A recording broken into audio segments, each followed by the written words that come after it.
बूढ़े माँ बाप का सम्मान।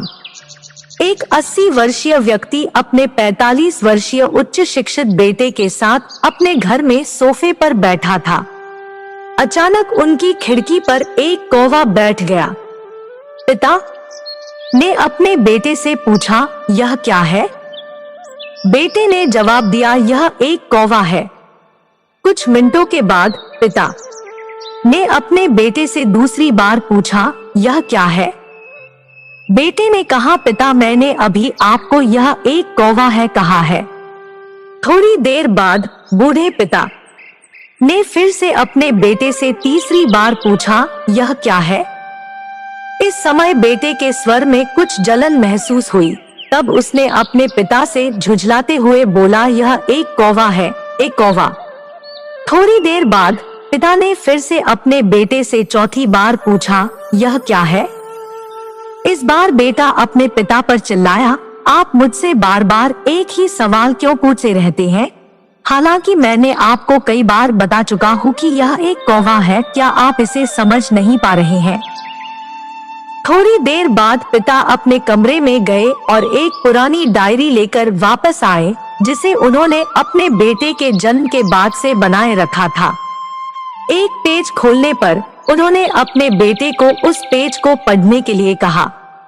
जब बेटे ने इसे पढ़ा तो निम्नलिखित शब्द डायरी में लिखे गए थे।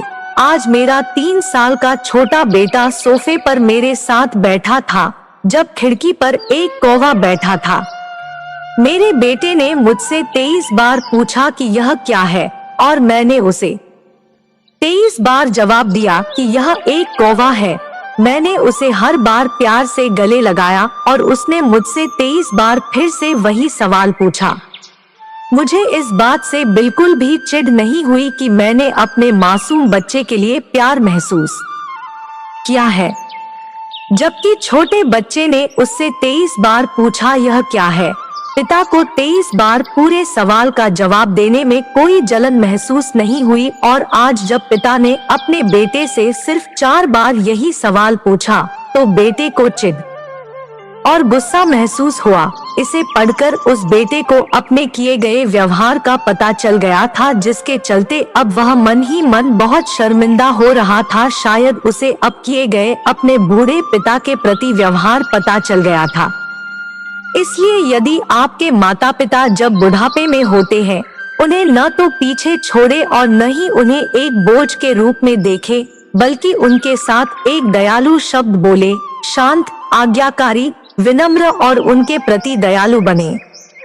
अपने माता पिता के प्रति विचारशील रहें। आज इस बात को कहें, मैं अपने माता पिता को हमेशा खुश देखना चाहता हूँ। जब से मैं छोटा बच्चा था उन्होंने मेरी देखभाल की। उन्होंने हमेशा मुझ पर अपने निस्वार्थ प्रेम की वर्षा की है।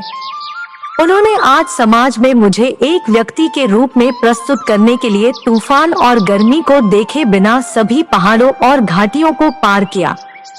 भगवान से प्रार्थना करें, मैं अपने बूढ़े माता पिता की सर्वोत्तम तरीके से सेवा करूंगा। मैं अपने प्यारे माता पिता को सभी अच्छे और दयालु शब्द कहूंगा, चाहे वे कैसे भी व्यवहार करें। तो आप सभी इस कहानी को पढ़ने के बाद सीख जरूर मिली होगी। तो आप